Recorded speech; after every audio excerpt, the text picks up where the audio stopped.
So why should old guys or young guys be looking at Bitcoin? I mean, there's a lot of story, hype, confusion, and for guys like me who don't really know, we're not in depth in it, what's the main reason Bitcoin is your choice right now?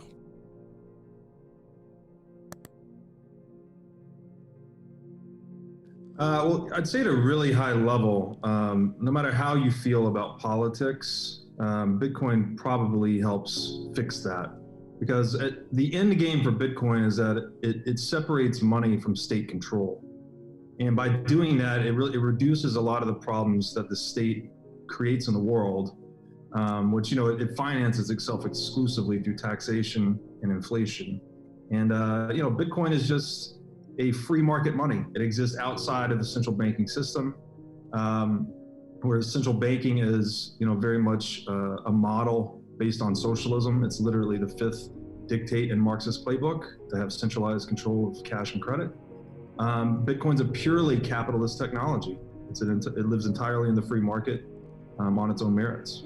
So I agree 100% with you, because I've been outside the central banking, the Fed, and Bank of Japan, the European Central Bank. I just really don't trust those guys because it's manipulated by the academic and financial elite. But why Bitcoin? Because for a lame person like me, there are so many different coins, like there's 5 new coins a minute coming out. So why did you come out so strong for Bitcoin? So it's very important to understand Bitcoin from first principles. And to understand it, you first have to understand how money comes into existence. And at a very basic level, any society that trades amongst its people necessarily produces a most tradable thing, right? Something becomes more tradable than everything else. And whatever that thing is money. So like in prisons, you have cigarettes, right? In ancient Africa, we had glass beads, we use salt, we use cattle, we use all these different things as money based on the technological realities of the societies shaping money. But what it comes down to are basically 5 critical properties. So money has to be divisible, so it can price things. It has to be durable, which means it lasts over time. It has to be recognizable, which means people can objectively verify what it is. It has to be portable, so you can move it across space. And very importantly, it has to be scarce, verifiably scarce. And this protects it from people trying to debase its value over time, as we see central banks doing the fiat currency today. So when you see the Fed right now printing trillions of dollars, what goes through your head relative to Bitcoin? So to get there, we have to answer actually how the Fed came into existence. And so across those 5 properties, basically gold became universal money, which everyone understands, right, very clearly. But not very few people, I think, understand why, because it was the most divisible, durable, portable, recognizable, and scarce asset. So across those 5 properties, Bitcoin is superior in every dimension. We can get into that more in a second. But what the Fed is, as a central bank, is they've basically hoarded the free market money, and they've built a scheme on top of it, which I liken to a pyramid scheme. Right. And dollars originally were redeemable for gold, right? So they were actually, because gold is heavy and hard to transport, it was actually resolving the portability and recognizability concerns of gold by issuing a paper redeemable in gold. Right. But gradually over time, governments removed that redeemability, and they pulled off this long game legerdemain where they've got us all thinking in dollars now, but only because it used to be redeemable in gold, right? So it's really, they've kind of like hacked the free market in a sense. And so, again, central banking today, it's an anti-capitalist function. I can think we're free market capitalists in the US, but we're absolutely not.